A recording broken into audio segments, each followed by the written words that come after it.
Emily Rodriguez adjusted her camera strap as she walked into the communications briefing room at Fort Harrison. The fluorescent lights buzzed overhead, casting harsh shadows across the faces of the soldiers already seated around the metal table. She was 10 minutes early, as always, but the look she received made her feel like she'd arrived uninvited to a private party. "Great, the camera girl's here," muttered Corporal Jake Stevens under his breath, not quite low enough for Emily to miss. A few chuckles rippled through the room. Emily had been a military communications specialist for 3 years, tasked with filming and documenting operations across various units. She'd never carried weapons once, not by choice, but by regulation. Her role was strictly observational, capturing footage that would later be analyzed for tactical improvements and training purposes. It wasn't the path she'd originally envisioned for herself. Growing up in El Paso, Texas, Emily had dreamed of becoming a sniper like her father, Master Sergeant Antonio Rodriguez, who had served with distinction in the Gulf War. She'd spent countless weekends at the shooting range with him, learning to read wind patterns, calculate distances, and control her breathing. Her natural talent was undeniable. She could hit targets at distances that impressed even seasoned marksmen. But everything changed when her younger brother Miguel enlisted at 18, eager to follow in their father's footsteps. 3 months into his second deployment, an IED took both his legs and shattered the Rodriguez family's faith in military service. Emily watched her parents age a decade in a single year, saw her mother cry herself to sleep night after night, and made a decision that would haunt her for years to come. She abandoned her dream of becoming a sniper and applied for the communications team instead. It was a compromise that let her serve alongside soldiers without carrying the weapons that might one day make another family suffer like hers had. Now, sitting in this briefing room surrounded by combat veterans who questioned her presence, Emily wondered if she'd made the right choice. Captain Derek Morrison entered the room, his boots clicking against the concrete floor with military precision. "Listen up," Morrison announced, his voice cutting through the casual conversation. "We've got a new assignment. Intelligence gathering along the northern border, where enemy activity has increased. This is reconnaissance only. We avoid engagement at all costs." Emily opened her equipment case and began checking her camera settings, preparing for the harsh mountain conditions they would face. The advanced digital camera was worth more than most soldiers' annual salaries, equipped with telephoto lenses that could capture clear footage from over a mile away. "Sir," interrupted Sergeant Tom Williams, glancing pointedly at Emily, "are we really bringing the media specialist on this one? If things go sideways out there, ... "Orders are orders, Williams," Morrison replied curtly. "Rodriguez provides valuable documentation. She stays with the rear guard at all times." Emily felt the familiar sting of being discussed like she wasn't in the room. She'd trained for months to keep up with combat units, despite the skepticism of her colleagues. Her fitness reports were excellent, her technical skills unquestionable, but the whispers followed her everywhere. What's a camera girl doing on a combat mission? She'd overheard countless times. After the briefing, Emily packed her equipment methodically. Along with her primary camera, she carried backup recording devices, extra batteries, and weather protection gear. She'd learned to be prepared for anything. The mountains were unforgiving, and equipment failure could compromise an entire mission. That evening in the mess hall, the teasing started early. Corporal Stevens and his buddies occupied the table next to hers, their voices carrying clearly across the dining area. "Hey, Rodriguez," Stevens called out, "if we get ambushed up there, are you going to shoot them with your battery pack?" The table erupted in laughter. Emily continued eating her dinner in silence, but her jaw tightened imperceptibly. She'd heard variations of this joke hundreds of times, and it never got easier to swallow. Maybe she combined them with her camera. "Flash," added Private Danny Walsh, earning another round of chuckles. Emily stood quietly, cleared her tray, and walked back to her quarters. But instead of going to bed, she did something that would have surprised her tormentors. She opened her equipment case and carefully removed her camera, studying its weight and balance. Then she retrieved a broken rifle mount she'd found in the armory's disposal bin weeks earlier. Working by lamplight, Emily experimented with fitting her camera scope onto the rifle mount. Her father's training kicked in automatically. She tested the stability, checked the alignment, and adjusted the configuration until everything felt natural in her hands. The muscle memory was still there after all these years. Her eyes focused. And silent, Emily practiced the motions she'd learned as a child. Breath control, steady hands, understanding of light and shadow. The principles her father had taught her applied to both marksmanship and photography, and she'd never forgotten them. Outside her window, the mountains loomed in the distance, shrouded in mist and uncertainty. None of her colleagues knew that within days, the very person they considered a burden would become their salvation. None of them suspected that behind Emily's quiet demeanor and camera equipment lay skills that could mean the difference between life and death. As she carefully disassembled her improvised setup and returned everything to its proper place, Emily whispered a prayer she'd learned from her father. Grant me the strength to do what's necessary, and the wisdom to know when that moment comes. Tomorrow, they would begin their journey into hostile territory. Emily would carry her camera, her documentation equipment, and a secret that even she didn't fully understand yet, that sometimes the most important shots aren't captured on film. The transport convoy rolled out of Fort Harrison at 0500. Hours, a line of armored vehicles disappearing into the pre-dawn darkness. Emily sat in the back of the third truck, her equipment secured around her feet, listening to the soldiers' conversation over the engine noise. I still don't get why they're sending her, Private Marcus Thompson said, nodding toward Emily. If things go bad up there, she's a liability we can't afford. Sergeant David Martinez, the team's designated marksman, shrugged. Orders are orders.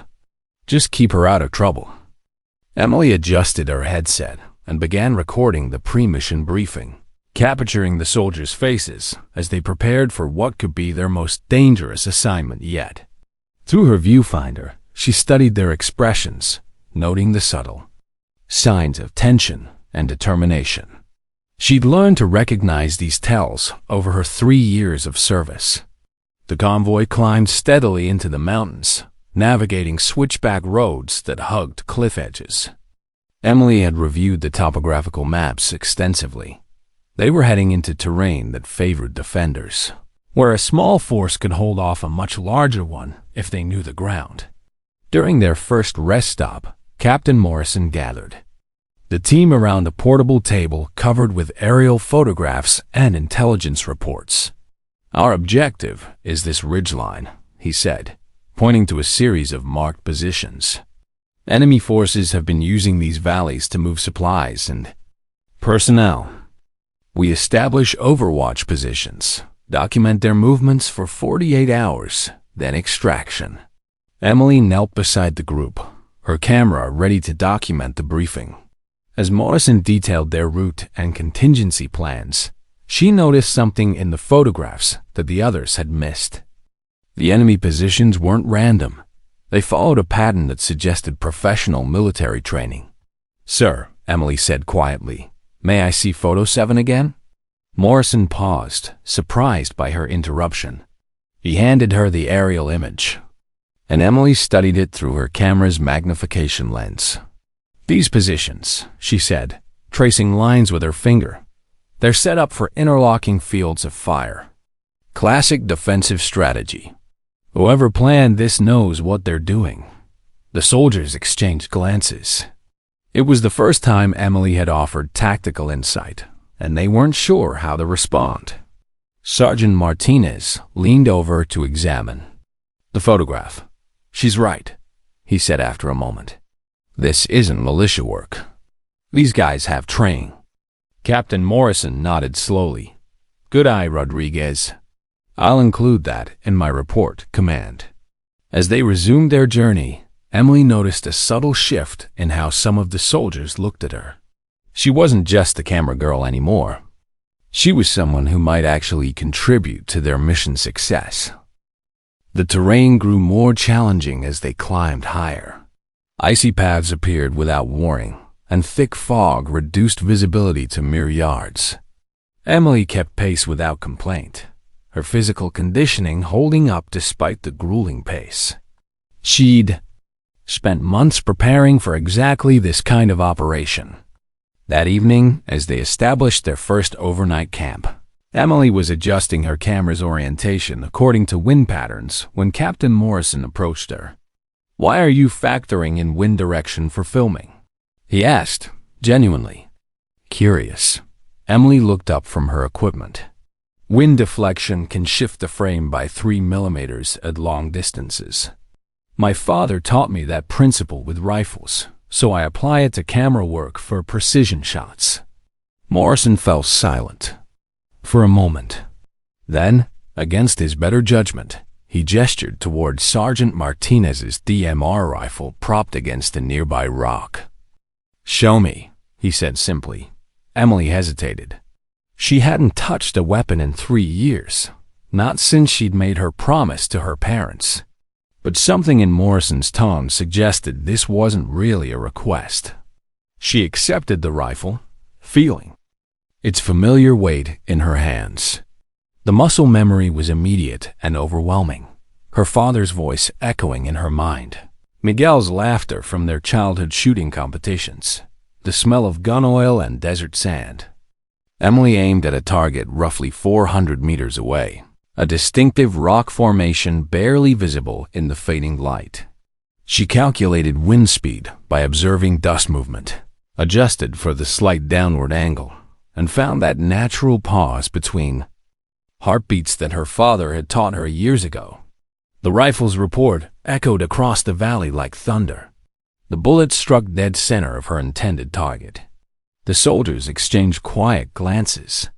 Several had witnessed the shot, and word spread quickly through the small group. "She has the ability," Private Walsh whispered to his buddy. "But orders are orders," Thompson replied. "She's not supposed to be involved in combat." Emily handed the rifle back to Martinez, her hands trembling slightly. She'd broken her own rules, violated the promise she'd made to her parents, and demonstrated capabilities that could complicate her carefully constructed role as a non-combatant. "Rodriguez," Martinez said quietly as the others moved away. "Most people don't realize that photography and marksmanship use similar principles. Breath control, steady hands, understanding light and shadow." Emily nodded, unable to trust her. Voice: "What made you choose cameras over rifles?" He continued. Emily's expression darkened. "My brother wanted to follow in our father's footsteps. He enlisted as soon as he turned 18. She paused, adjusting a setting on her camera. An IED took his legs during his second deployment. My parents couldn't handle losing another child to combat. I chose this path so I could still serve without breaking their hearts further." Martinez nodded with understanding. Many soldiers carried similar stories, dreams deferred by family tragedy or personal loss. As night fell on their 4th day in the mountains, Emily reviewed the footage she had captured. The material would provide valuable intelligence about terrain advantages and potential enemy approaches. She took pride in her work, knowing that her documentation could save lives by providing crucial information to future operations. The team's radio crackled with weather updates. A storm system was approaching, which would provide cover for their movement but also increase the difficulty of their mission. Emily checked her equipment's weather seals and prepared additional protective gear. "Tomorrow we reach the observation point," Captain Morrison announced during their evening briefing. "Maintain radio silence except for emergencies." We'll establish overwatch positions and document enemy movements for 48 hours before extraction." Emily nodded along with the others, unaware that tomorrow would test every skill her father had taught her, every principle she had learned, and every instinct she had inherited. The mountains held their secrets close, but they were about to reveal the true measure of a soldier who never intended to become one. That night, as she lay in her sleeping bag listening to the wind howl through the peaks above them, Emily felt a growing sense of unease. Something about this mission felt different, more dangerous than the routine documentation assignments she was accustomed to. She thought about the enemy positions in the photographs, the professional planning Martinez had confirmed, and the isolation of their current location. If something went wrong up here, they would be on their own, with no quick extraction possible and limited support options. Emily checked her equipment one more time before trying to sleep. Her cameras were ready, her batteries charged, her documentation protocols prepared. But deep in her mind, another voice whispered reminders of different preparations, wind calculations, range estimations, and the steady breathing techniques that had nothing to do with filming. The reconnaissance team reached their observation point on the 5th day, establishing concealed positions along a rocky ridge that overlooked 3 converging valleys. Emily set up her equipment in a natural blind, her telephoto lenses providing clear views of the routes below where enemy forces were expected to move. For the first 12 hours, everything went according to plan. Emily documented vehicle movements, personnel counts, and equipment observations while the soldiers maintained security and communication protocols. Her footage was exactly what intelligence analysts needed to understand enemy capabilities and intentions. But something felt wrong. "Martinez," Emily whispered into her radio during the second evening. "Look at Sector 7 through your scope." The team's marksman adjusted his position and peered through his rifle's optics. After a long moment, he keyed his radio. "I see. It looks like an observation post that wasn't in our intelligence reports." Emily had spotted the concealed position while adjusting her camera angle to track a supply convoy.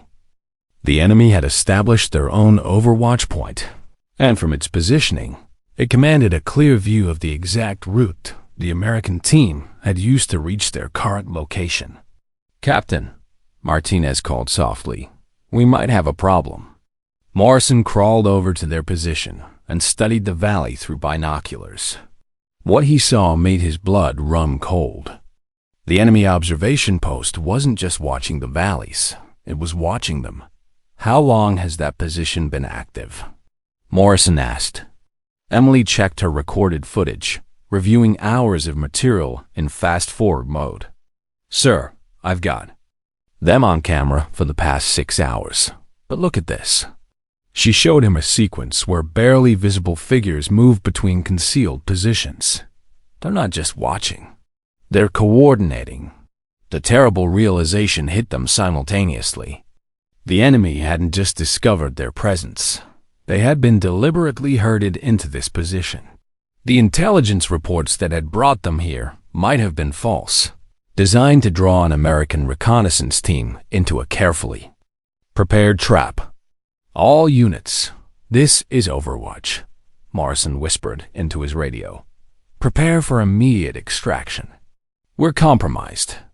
But as the team began gathering their equipment, Emily's camera caught movement in multiple valleys simultaneously. Enemy forces were closing in from 3 directions, cutting off every escape route they had planned. "Sir," Emily said, her voice steady despite the growing dread, "we're not just compromised. We're surrounded." The ambush began at 2,200 hours with a coordinated assault that demonstrated military precision. Muzzle flashes erupted from concealed positions throughout the valley, and the sound of automatic weapons fire echoed off the rocky walls like thunder. 2 soldiers were hit in the initial moments. Private Thompson took a round in the shoulder, while Corporal Stevens was knocked unconscious by shrapnel from a grenade explosion. His DMR rifle, equipped with a high-powered scope, lay abandoned beside him as his teammates dragged both wounded men to cover behind a cluster of boulders. "Medic!" Martinez shouted, returning fire toward the enemy positions while the team's medic worked frantically to stop Thompson's bleeding. Emily had been separated from the main group while following an alternate route to get better filming angles of the valleys below. Now she found herself alone on the highest ridge of the mountainside, with a clear view of the entire battlefield unfolding beneath her. Through her camera viewfinder, she watched in horror as her teammates were systematically pinned down by crossfire from multiple positions. The enemy had planned this ambush perfectly, using the terrain to create a killing zone with no viable escape routes. But then Emily spotted something that made her heart skip a beat. An enemy soldier was moving through the shadows along the ridgeline, approaching from the team's blind spot.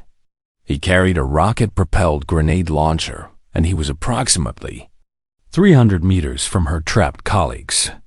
Emily tracked his movement through her telephoto lens, calculating his route and destination. In less than 3 minutes, he would reach a position where a single RPG round would eliminate most of the reconnaissance team. They were completely unaware of the threat approaching from their flank. Her hands trembled as she looked down at Stephen's abandoned DMR rifle, lying just 10 feet away from her position. Her father's voice echoed in her memory. "The hardest part isn't pulling the trigger, Emily. It's accepting the responsibility of what comes after." She had spent 3 years avoiding this exact moment, choosing cameras over weapons, documentation over destruction. But now 6 lives hung in the balance, and she was the only person in position to act. "Dad, I'm sorry," she whispered, setting down her camera and crawling toward the rifle. Emily lifted the weapon and positioned it against her backpack for stability. Her training kicked in automatically. She calculated wind speed by observing debris movement on the battlefield below, estimated the distance at approximately 350 meters, and adjusted for the downward angle of her shot. The enemy soldier raised his RPG launcher, preparing to fire at her teammates, who remained completely unaware of the threat approaching from their flank. Emily found that natural pause between heartbeats that her father had taught her years ago. Her breathing slowed. Her vision tunneled. The weight of the rifle felt familiar and terrible in her hands. Everything she had promised her parents, everything she had sworn to herself about never taking another life, everything that had defined her identity for the past 3 years, it all came down to this single moment. The enemy soldier's finger moved toward his trigger. Emily squeezed hers first. The rifle's report echoed across the valley like thunder, mixing with the ongoing firefight below. The bullet struck the enemy soldier in the shoulder, spinning him around and sending the RPG launcher flying harmlessly away from the combat zone. The unexpected shot from an impossible angle created exactly the confusion the reconnaissance team needed. The attacking forces hesitated, unsure where the new threat was positioned. And in that moment of uncertainty, Morrison's voice crackled over the radio. "Sniper, high ground, northwest ridge. All units, advance on my mark." Within minutes, they had turned the tables on their attackers, using Emily's elevated position and the enemy's confusion to break out of the trap that should have killed them all. 6 soldiers who would have died in that valley lived to see another sunrise. 2 wounded men received the medical attention that saved their lives. The mission continued, intelligence was gathered, and the team returned home safely. But for Emily, sitting alone on that mountainside with a smoking rifle in her hands and tears streaming down her face, nothing would ever be the same again. When the firefight ended and the enemy forces retreated into the darkness, Sergeant Martinez climbed the rocky slope to Emily's position. He found her sitting against a boulder, still holding the DMR rifle, her eyes red with tears she hadn't allowed herself to shed during the crisis. "I never wanted to hurt anyone," Emily said quietly. not looking up as Martinez approached. "You didn't want to," he replied, helping her to her feet. "But you did what needed to be done. That's what makes the difference between a soldier and a killer." The team's medic, Corporal James Anderson, climbed up behind Martinez, carrying the wounded soldier's personal equipment. "Emily," he said gently, "Thompson wanted me to give you this." He handed her a photograph, creased and worn from being carried in a combat vest. It showed a young family, a man in military uniform, a woman holding a baby, and two small children smiling at the camera. "He said to tell you that because of what you did today, his kids will still have a father coming home." Emily clutched the photograph, understanding for the first time that sometimes the greatest act of preservation requires the willingness to destroy. Her father would have been proud, not of the violence, but of the courage to accept responsibility when no one else could. As the team regrouped and prepared for extraction, Captain Morrison made a decision that would haunt Emily for months to come. To avoid internal controversy and political complications surrounding a non-combat specialist engaging enemy forces, he ordered that the identity of the unknown sniper remain classified. Emily's role in saving the reconnaissance team would not appear in official reports. The story would be recorded as providential positioning of the team's designated marksman, despite the fact that Martinez had been pinned down with the others. During the critical moment, "I'm sorry, Rodriguez," Morrison said privately as they prepared to leave the mountain. "Politics is ugly, but if this gets out, it could end your career and create problems for everyone involved." Emily nodded, understanding the complexity of military bureaucracy, even as it stung to have her actions erased from the record. She had broken protocol, exceeded her authority, and violated the terms of her assignment. Even though she had saved lives, there would be consequences if the truth emerged. However, Emily's camera had been running throughout the entire engagement, providing undeniable evidence of what had actually transpired on that mountainside.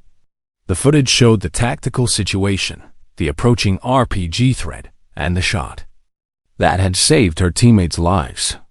3 days after their return to Fort Harrison, a fellow communications officer named Lieutenant Kevin Park was reviewing Emily's footage for standard intelligence analysis when he discovered the complete sequence of events. He was moved by what he witnessed, the courage of someone who had never intended to become a combatant, forced into a situation where inaction would have meant the death of 6 soldiers. Against protocol, Park uploaded a short segment of the video to a secure military social media platform with a simple caption, "Sometimes the camera saves lives too." The clip went viral within military circles before reaching civilian social media platforms. It showed the tactical situation, the impossible shot, and the aftermath, though Emily's face was never visible. Viewers were captivated by the story of an unlikely hero who had never intended to become one. Media outlets began requesting interviews, but Emily declined them all. Instead, she sent a brief text message to her mother. "I think I'm still Dad's daughter after all." The response came quickly. "You always were, sweetheart. He would be so proud of the woman you've become." Within weeks, letters began arriving at the base, forwarded through official channels from the families of the soldiers Emily had saved. One particularly moving message came from Thompson's wife. "Dear unknown guardian, I don't know your name and I may never meet you, but I wanted you to know what your actions meant to our family. Because of your courage, my husband came home safely. Because of your skill, my 3 children still have their father. Because of your sacrifice, our family remains whole. Thank you for being exactly where you needed to be. Exactly when you needed to be there. Forever grateful, Rebecca Thompson." Emily kept a letter in her equipment bag, next to the photograph Thompson had given her. She continued her work as a communication specialist, but something fundamental had changed within her and in how Her colleagues perceived her abilities. During subsequent training exercises, officers began consulting her on tactical observations. Her ability to read terrain, predict enemy movements, and analyze battlefield footage became recognized assets that extended far beyond simple documentation. The teasing stopped completely. Corporal Stevens, after his recovery, approached Emily privately to apologize for the months of ridicule he had directed her way. "I was wrong about you," he said simply. "We all were. I'm sorry for making your life difficult when you were just trying to do your job." Emily accepted his apology with grace, understanding that military culture often used harsh humor to mask deeper insecurities and fears. Stevens and the others hadn't really been mocking her capabilities. They had been expressing their discomfort with having a non-combatant in dangerous situations. But the internal changes Emily experienced were more complex and troubling. She found herself studying weapons manuals during off-duty hours, unconsciously calculating ranges and firing solutions when reviewing routine footage, and experiencing vivid dreams about that moment on the mountainside.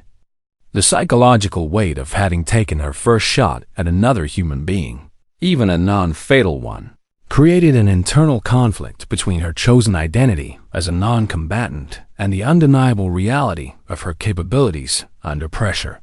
During a mandatory counseling session with the base chaplain, Emily struggled to articulate her feelings. "I became a communications specialist specifically to avoid this situation," she explained. "I promised my parents, I promised myself that I would serve without carrying weapons. But when the moment came, I didn't hesitate. What does that say about who I really am?" Chaplain Michael Foster listened thoughtfully before responding. "It says you're someone who values life above personal comfort. It says you're willing to bear a burden so others don't have to. That's not something to be ashamed of. It's something to be proud of." The conversation helped, but Emily continued to grapple with questions about her identity and role within the military structure. She had proven herself capable of combat effectiveness, but she remained officially designated as a non-combatant specialist. 6 months after the mountain incident, Emily's world changed again in ways she never anticipated. Colonel Patricia Williams, the base commander, called her into headquarters for what Emily assumed would be a routine performance review. Instead, she found herself in a conference room with several high-ranking officers she didn't recognize, including a general whose ribbons indicated extensive combat experience and special operations background. "Specialist Rodriguez," Colonel Williams began, "your footage from the northern border operation has been analyzed by our tactical development team. Your observations and documentation have been invaluable for improving our reconnaissance protocols." General Robert Hayes leaned forward. "But we're not here to discuss your camera work, Rodriguez. We're here because of what happened when you put the camera down." Emily's stomach dropped. Despite Morrison's assurances that her role would remain classified, someone had clearly pieced together the truth about the mountain incident. "Sir, I can explain," Emily began. "No explanation necessary," General Hayes interrupted. "You saved 6 lives with a shot that most trained snipers would consider impossible under those conditions. The question isn't whether you exceeded your authority. It's whether we've been wasting your potential in the wrong assignment." The general opened a folder containing Emily's complete military record, including fitness reports, marksmanship scores from her initial training, and psychological evaluations. "Your father was Master Sergeant Antonio Rodriguez, one of the finest snipers I ever served with," Hayes continued. "He spoke about you often, said you had natural abilities that surpassed even his own at your age. Why didn't you pursue sniper training when you enlisted?" Emily explained about Miguel's injuries and her family's situation, the promise she had made to her parents, and her decision to serve in a non-combat role to avoid causing additional heartbreak at home. General Hayes nodded thoughtfully. "Admirable. loyalty to your family. But circumstances have changed, haven't they? You've already crossed that line, Rodriguez. The question now is what we do with someone who has proven combat effectiveness, but officially remains a communication specialist. Colonel Williams spread several documents across the table. We're prepared to offer you 3 options. First, you can continue in your current role with commendation for exceptional service. Your record remains clean, and you maintain your non-combat status. Second option, General Hayes continued, voluntary transfer to advanced marksmanship training with a path towards sniper qualification. Your family situation would be explained as part of a special assignment that doesn't technically violate your non-combat designation. Emily stared at the paperwork, her mind racing. What's the third option, sir? Special assignment to a new program we're developing, Colonel Williams explained. Military photographers with combat capabilities for high-risk documentation missions. You would still be primarily a communications specialist, but with additional training and authorization to engage threats when necessary. The room fell silent as Emily processed the implications. Each option represented a different path forward, but all of them acknowledged that her identity had fundamentally changed on that mountainside. Can I have time to consider this, sir? 24 hours, General Hayes replied. But Rodriguez, let me be clear about something. What you did up there wasn't luck or accident. It was the result of training, instinct, and courage under pressure. Those are rare qualities that shouldn't be wasted. Emily spent that evening walking around the base, trying to sort through her conflicting emotions. She called her parents for the first time since the incident, finally ready to have the conversation she'd been avoiding. Mom, I need to tell you something about my last assignment. Isabella Rodriguez listened quietly as Emily described the mountain mission, the ambush, and the moment when she picked up the rifle. When Emily finished, there was a long silence. Mia, her mother finally said, your father called me the night before he left for the Gulf War. He said the hardest part about being a sniper wasn't the shooting. It was knowing that someone had to do it and accepting that responsibility when the moment came. Are you disappointed in me? Emily asked. Disappointed? Emily, you saved 6 families from going through what we went through with Miguel. You did exactly what your father would have done. Her father's voice came on the line. Emily, I'm proud of you for trying to protect us from more heartbreak. But I'm prouder that when lives were on the line, you chose to act. That's what makes a soldier. The next morning, Emily returned to headquarters with her decision. She had spent the night reviewing footage from her various assignments, studying the faces of the soldiers she had served alongside, and thinking about the families who would be spared tragedy because of split-second decisions made under pressure.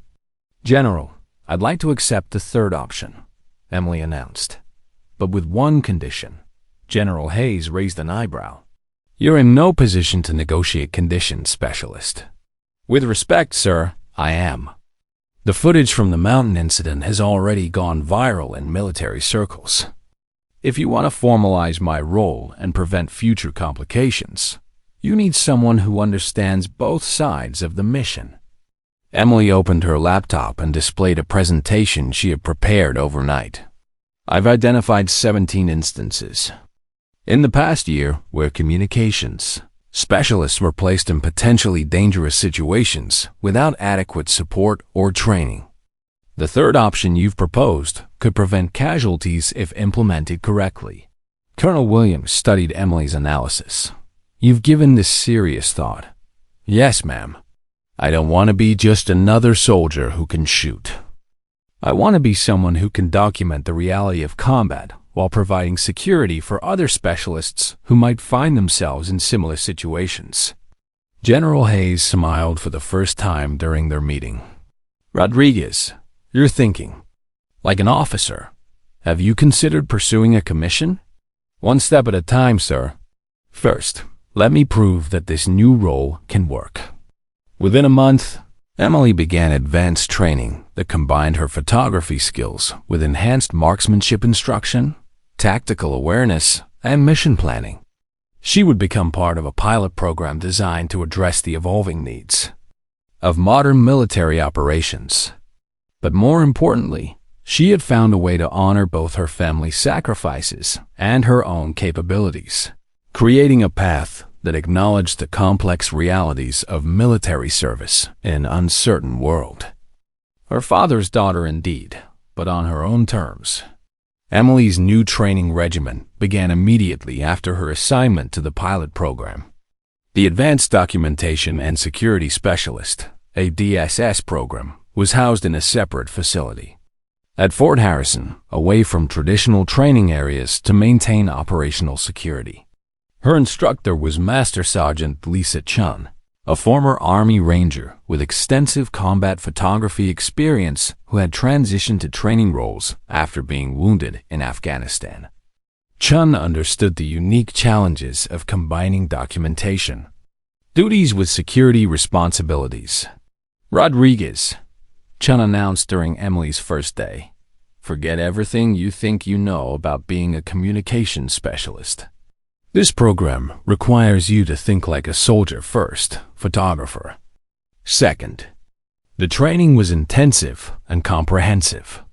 Emily spent mornings on advanced marksmanship with multiple weapon systems, afternoons on tactical movement and close-quarters combat, and evenings analyzing combat footage to identify threats and opportunities that standard analysts might miss. The psychological component proved most challenging. Emily worked with Dr. Margaret Foster, a military psychologist specializing in combat stress and decision-making under pressure.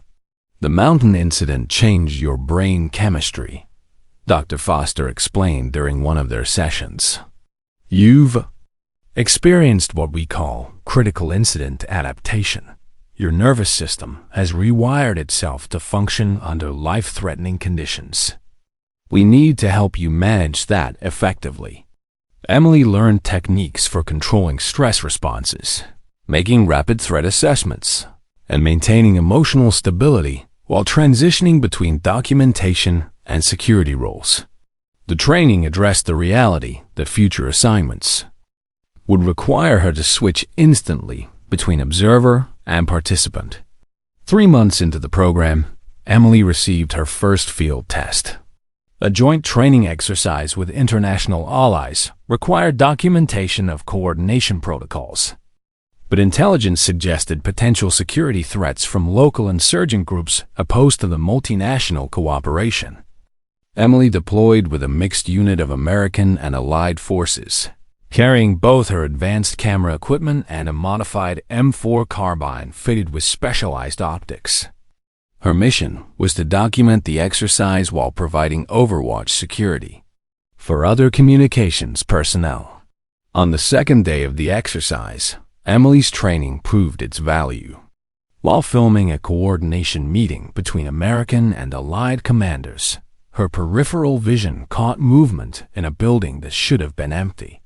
Instead of simply reporting the observation, Emily was now authorized to take immediate action. She smoothly transitioned from filming to weapon deployment, using her scope to identify 2 individuals positioning what appeared to be recording equipment of their own. "Command, this is Overwatch 7, Emily reported calmly. "I have eyes on potential surveillance team, Building 6, 2nd floor, east window." Her footage provided real-time intelligence, while her marksmanship skills covered the evacuation of the meeting area. The suspected surveillance team retreated when they realized they had been detected, confirming that Emily's hybrid role could prevent incidents before they escalated. Captain Morrison, who had been observing the exercise, approached Emily afterward. "Rodriguez, that was textbook execution. You identified the threat, maintained documentation, and provided security without escalating unnecessarily. This is exactly what the program was designed to accomplish." Word of Emily's performance spread quickly through military communication channels.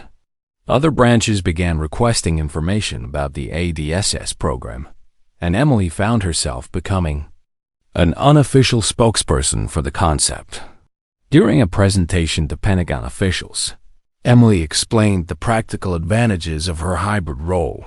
Traditional communication specialists are valuable but vulnerable. Traditional security personnel can protect them but can't capture the specialized footage we need. The IDSS program creates personnel who can do both jobs simultaneously, reducing deployment requirements while increasing mission effectiveness. General Hayes, who had championed Emily's assignment to the program, nodded approvingly. Rodriguez represents the future of military communications. She's proven that we can maintain our documentation requirements while adapting to evolving security realities. But Emily's success also created unexpected challenges. Some traditional communications specialists felt threatened by the implications that their roles were insufficient.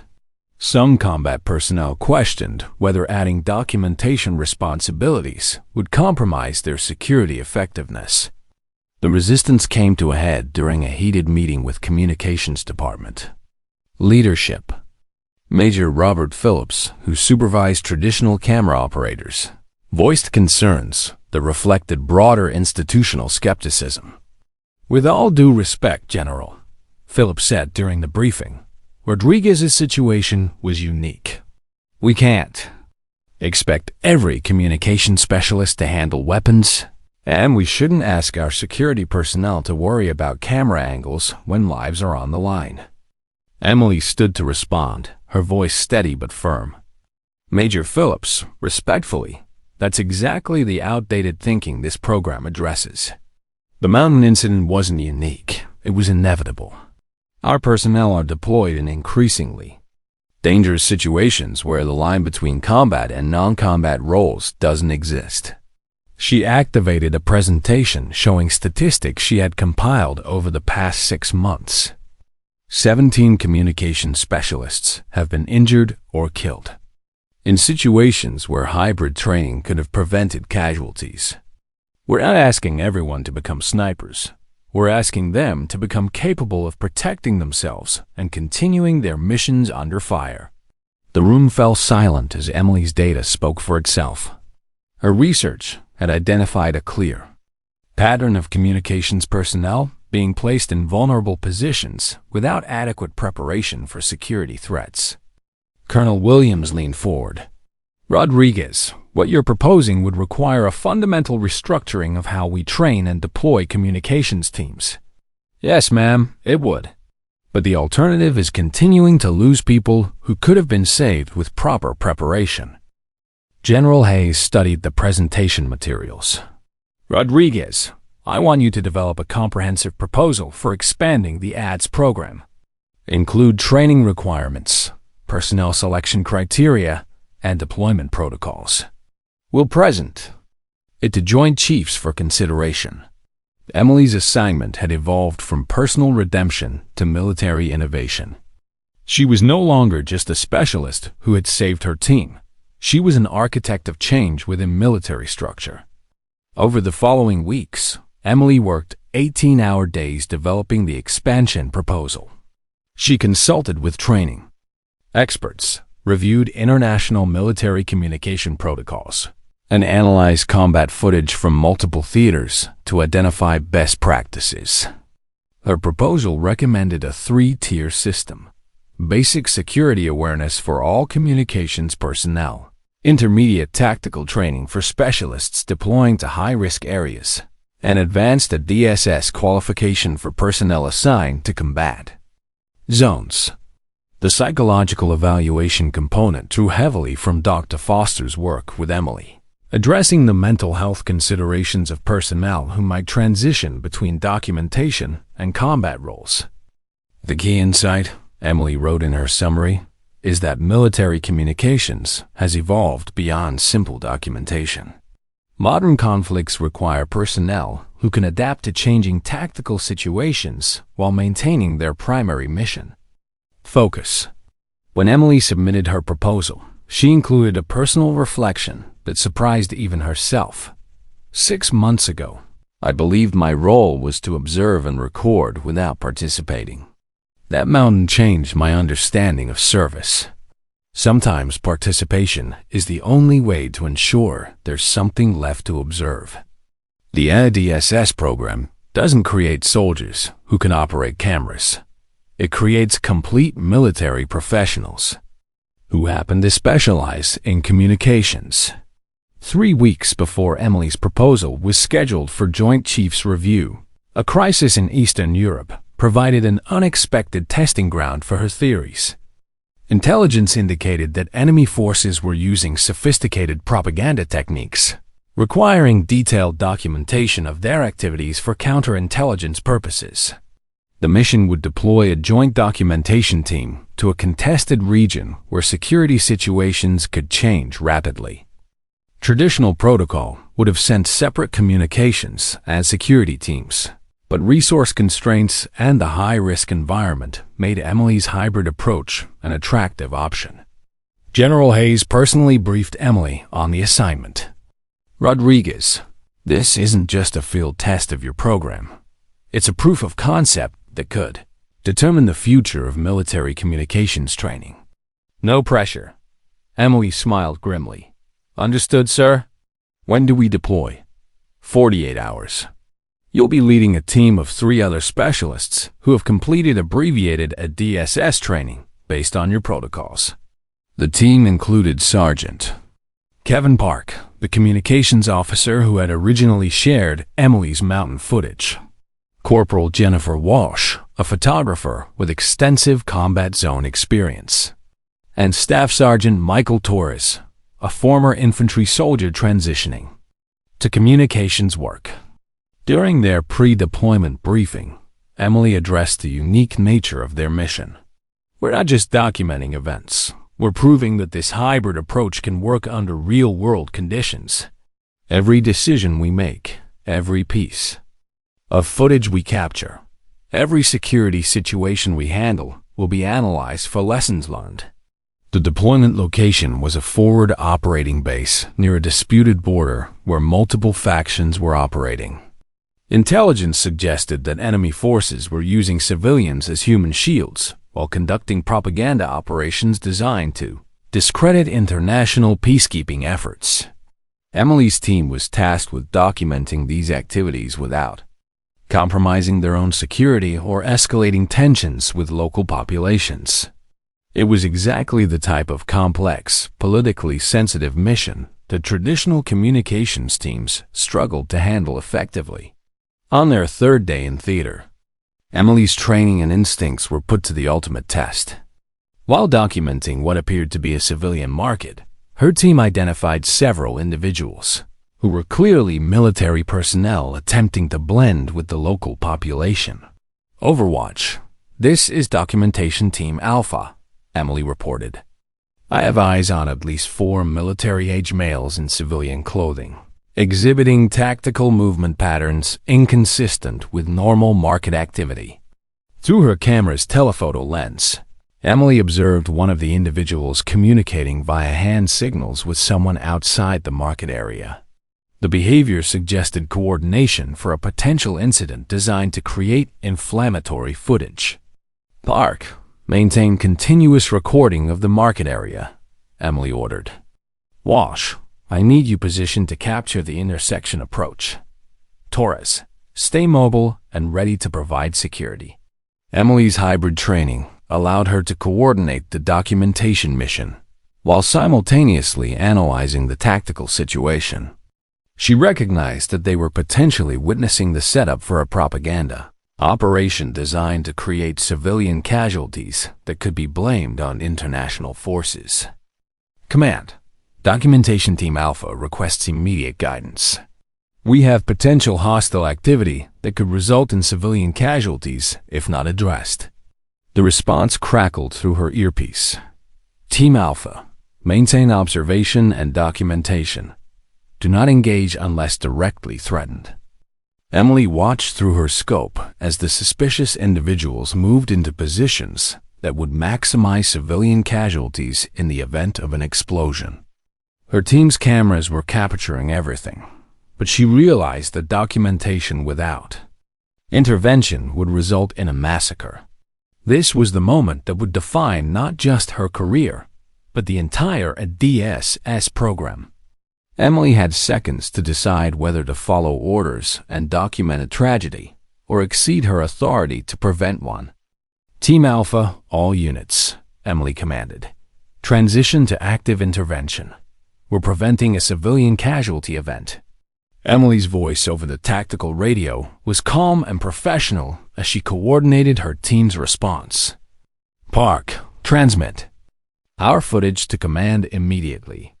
Walsh, document our intervention for legal protection. Torres, cover the evacuation routes. Using her sniper training, Emily positioned herself to neutralize the threat without risking civilian casualties. Her first shot disabled the primary explosive device, while coordinated fire from her team prevented the secondary attack. The entire incident lasted less than 3 minutes, but Emily's team had prevented dozens of civilian deaths, while maintaining complete documentation of their actions and the justification for intervention. Command, this is Team Alpha. Threat neutralized, no civilian casualties, full documentation available for review. The silence on the radio lasted several seconds before General Hayes' voice came through. Team Alpha, outstanding work. Extraction. Helicopter inbound. As Emily's team prepared for extraction, she realized that they had accomplished something unprecedented. They had proven that properly trained communications personnel could function effectively in complex tactical situations, while maintaining their primary mission responsibilities. The footage they captured would provide valuable intelligence about enemy propaganda operations. Their intervention had prevented a massacre that would have destabilized the entire region, and their actions had validated the ADSS program under the most challenging possible conditions. But more importantly for Emily personally, she had found a way to honor her father's legacy while creating her own path forward. She was no longer trying to avoid becoming a soldier. She had become a new kind of soldier entirely. 6 months after the Eastern Europe mission, Emily stood before a packed auditorium at the Pentagon, addressing military communications leaders from all branches of service. The ADSS program had been approved for full implementation, and Emily had been promoted to lieutenant and designated as the program's primary instructor. The future of military communications, Emily began her presentation, requires personnel who can adapt to rapidly changing tactical situations while maintaining their core mission focus. The Advanced Documentation and Security Specialist program isn't about creating super soldiers who happen to carry cameras. It's about acknowledging the reality that modern conflicts don't recognize the traditional boundaries between combat and non-combat roles. In the audience, her parents sat in the front row, wearing their dress uniforms for the first time in years. Miguel was there too, in his wheelchair, wearing the proud smile of a brother who had watched his sister find her own way to serve. General Hayes introduced Emily's final presentation slide, which showed a photograph from the Eastern Europe mission. The image captured Emily and her team, evacuating civilians while simultaneously documenting the incident that could have resulted in massive casualties. Lieutenant Rodriguez has demonstrated that we can maintain the highest standards of military documentation while adapting to the security realities of modern operations, General Hayes explained to the audience. Her work has saved lives, prevented international incidents, and created a new model for military communications that other nations are now studying. After the presentation, Emily was approached by Colonel Williams, who had been instrumental in supporting the ADSS program from its inception. Rodriguez, I have something for you, Williams said, handing Emily an official document. Your commission as a first lieutenant has been approved, along with your assignment as Director of Advanced Communications Training at Fort Harrison.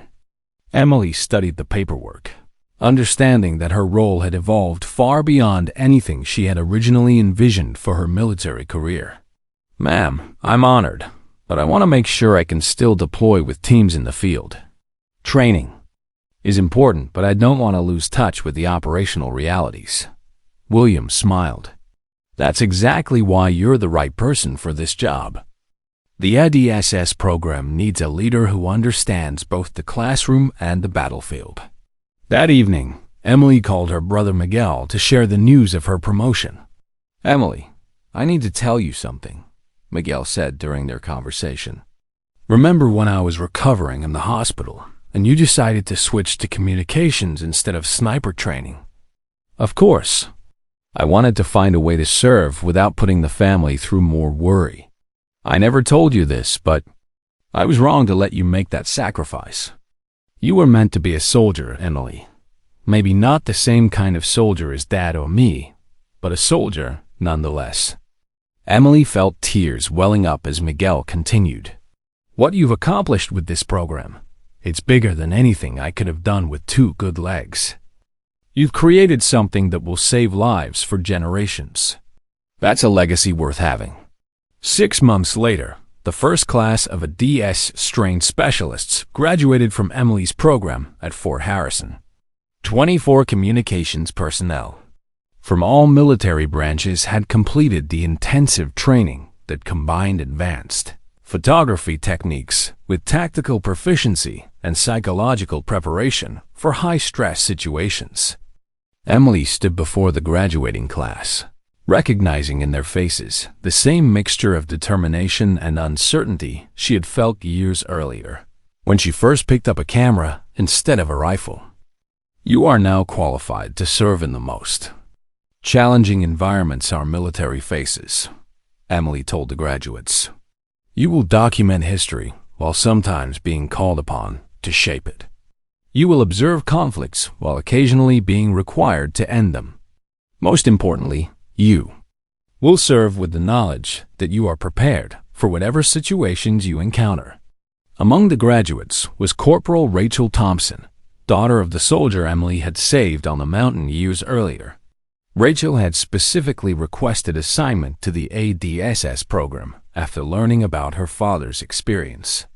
Lieutenant Rodriguez, Rachel said after the graduation ceremony, my father told me that you saved his life with a camera and a rifle. I want to be able to do the same thing for someone else's family. Emily handed Rachel her graduation certificate and the distinctive ADS badge that symbolized dual proficiency in communications and tactical operations. Corporal Thompson, your father was saved by a split-second decision made under impossible circumstances. But you're graduating with years of preparation for those same circumstances. You're ready for whatever comes next. That night, Emily visited her father's study, which had remained unchanged since his retirement. The walls were covered with photographs from his sniper training, awards from his military service, and family pictures that chronicled decades of Rodriguez family military tradition. She placed her new lieutenant's bars on his desk, next to a photograph of her ADSS graduating class. Dad, Emily said aloud to the empty room, I think I finally figured out how to be your daughter while becoming my own person. Antonio Rodriguez entered the study behind her, having heard her talking to herself. Mia, you figured that out the day you picked up that rifle on the mountain. Everything since then has just been you learning to accept who you've always been. Emily turned to face her father, understanding finally that her journey had never been about choosing between being a soldier or a peacekeeper, between following his path or creating her own. I'm still afraid sometimes, Emily admitted.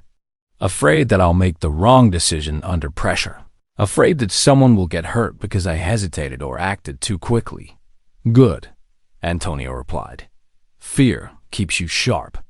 It's when you stop being afraid that you start making mistakes. Emily's story had become something larger than personal redemption or family legacy. The ADSS program was being implemented internationally, with allied nations sending personnel to train under Emily's protocols. Military communications had evolved, and Emily had been instrumental in defining what that evolution looked like.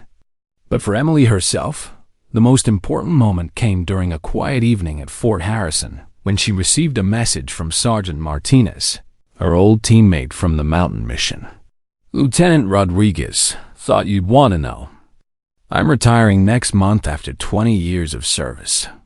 I've been thinking about that night on the mountain, and I realized something. You didn't save just 6 lives that night. You saved everyone those 6 soldiers would go on to protect throughout the rest of their careers."